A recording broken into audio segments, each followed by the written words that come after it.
अस्सलामु अलैकुम वरहमतुल्लाहि वबरकातुहू। आज मैं उन लोगों को जो आशिक़े रसूल सल्लल्लाहु अलैहि वसल्लम हैं, जो आप सल्लल्लाहु अलैहि वसल्लम से हद दर्जा मोहब्बत और प्यार करते हैं,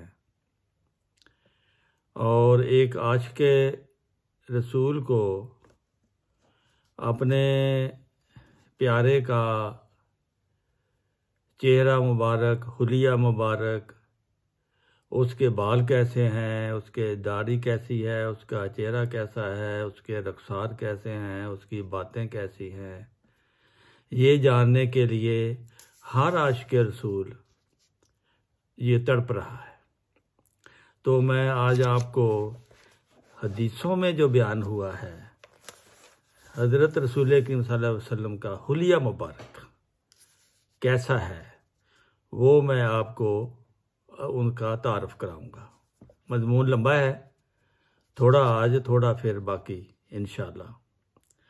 तो ये शमाइल तिरमिज़ी में बाब खल्क़ रसूलुल्लाह सल्लल्लाहु अलैहि वसल्लम हदीस है। हज़रत हसन बिन अली से ये मरवी है। हज़रत अली के बेटे हज़रत हसन जो थे वो रसूल करीम सल्लल्लाहु अलैहि वसल्लम के नवासे थे और वो सहाबी थे आपके, लेकिन उन्होंने बचपन आपके साथ गुजारा है, इसलिए वो हजूर की जवानी को नहीं जानते थे। उन्होंने फिर कहा कि मैंने अपने मामू हिंद बिन अबी हाला से हज़रत सल्लल्लाहु अलैहि वसल्लम का हुलिया पूछा। ये हज़रत सल्लल्लाहु अलैहि वसल्लम का हुलिया बयान करने में बड़े माहिर थे, और मैं चाहता था कि ये मेरे पास ऐसी बातें बयान करें जिन्हें मैं गिरा में बांध लूँ। चुनाचे हिंद ने बताया कि हज़रत सल्लल्लाहु अलैहि वसल्लम एक बारोब वजी शक्ल सूरत के थे, चेहरा मुबारक यूं चमकता था जैसे 14वीं का चांद हो, और म्याना कद यानी ना पस्ता कद था ना बहुत ज़्यादा तवील था, किसी कदर, और सर बड़ा, बाल खमदार घने जो कानों की लौ तक पहुँचते थे, और मांग नुमाया रंग खिलता हुआ सफ़ेद, पेशानी कुशादा, आबरू लंबे बारीक और भरे हुए, जो बाह मिले हुए नहीं थे बल्कि दरमियान में सफ़ेद सी जगह नज़र आती थी जो गुस्सा के वक़्त नुमाया हो जाती थी। नाक बारीक जिस पर नूर झलकता था, जो सरसरी देखने वाले को उठी हुई नजर आती थी। रीश मुबारक घनी यानी दाढ़ी मुबारक, रुखसार नरम और हमवार, पेशानी कशादा, दांत रेखदार और चमकीले, आँखों के कुएं बारीक, गर्दन सराहीदार, चांदी की तरह शफाफ जिस पर सुर्खी झलकती थी।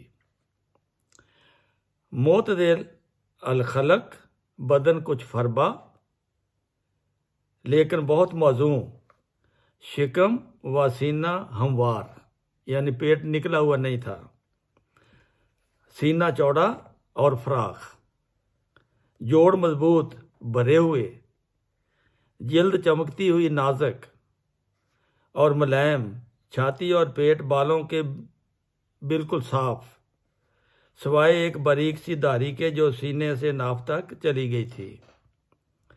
कूनियों तक दोनों हाथ और कंधों पर कुछ कुछ बाल पहुँचे लंबे, हथेलियाँ चौड़ी, गोश्त से भरी हुई, उंगलियां लंबी और सडोल, पाँव के तलवे भरे हुए, कदम नरम चिकने कि पानी भी उन पर फिसल जाए। जब कदम उठाते तो पूरी तरह उठाते, रफ्तार बावकार लेकिन किसी कदर तेज, जैसे बुलंदी से उतर रहे हों। जब किसी की तरफ रुख फेरते तो पूरा रुख फेरते। नज़र हमेशा नीची रहती, यूं लगता जैसे फ़ज़ा की निस्बत ज़मीन पर आपकी नज़र ज़्यादा पड़ती है। आप अक्सर नीम व आँखों से देखते, अपने साहबा के पीछे पीछे चलते, उनका ख्याल रखते, हर मिलने वाले को सलाम में पहल करते। हज़रत हसन बिन अली बयान करते हैं कि मैंने अपने मामू हिंद बिन अबी हाला से सल्लल्लाहु अलैहि वसल्लम की गुफ्तगू के अंदाज के बारे में पूछा तो उन्होंने बताया कि हज़रत सल्लल्लाहु अलैहि वसल्लम हमेशा यूं लगते जैसे किसी मसलसल और गहरी सोच में हैं और किसी ख्याल की वजह से कुछ बेरामी सी है। आप अक्सर चुप रहते, बिला ज़रूरत बात ना करते, जब बात करते तो पूरी वजाहत से करते। आपकी गुफ्तगू मुख्तसर लेकिन फसीह व बलीग, पुर हिकमत, जामिया मजमून पर मुश्तमिल और ज़्यादा बातों से खाली होती थी, लेकिन उसमें कोई कमी या बहाम नहीं होता था। ना किसी की मजम्मत करते, ना किसी की तहकीर करते, ना तौहीन करते, ना तनकीस, छोटी छोटी नेमत को भी बड़ा ज़ाहिर करते। शुक्रगुजारी का रंग नुमाया था, किसी चीज़ की मजम्मत ना करते, ना इतनी तारीफ जैसे वो आपको बेहद पसंद हो। मज़ेदार या बदमज़ा होने के लिहाज से खाने पीने की चीज़ों की तारीफ या मजम्मत में ज़मीन व आसमान के कलाबे मिलाना आपकी आदत ना थी।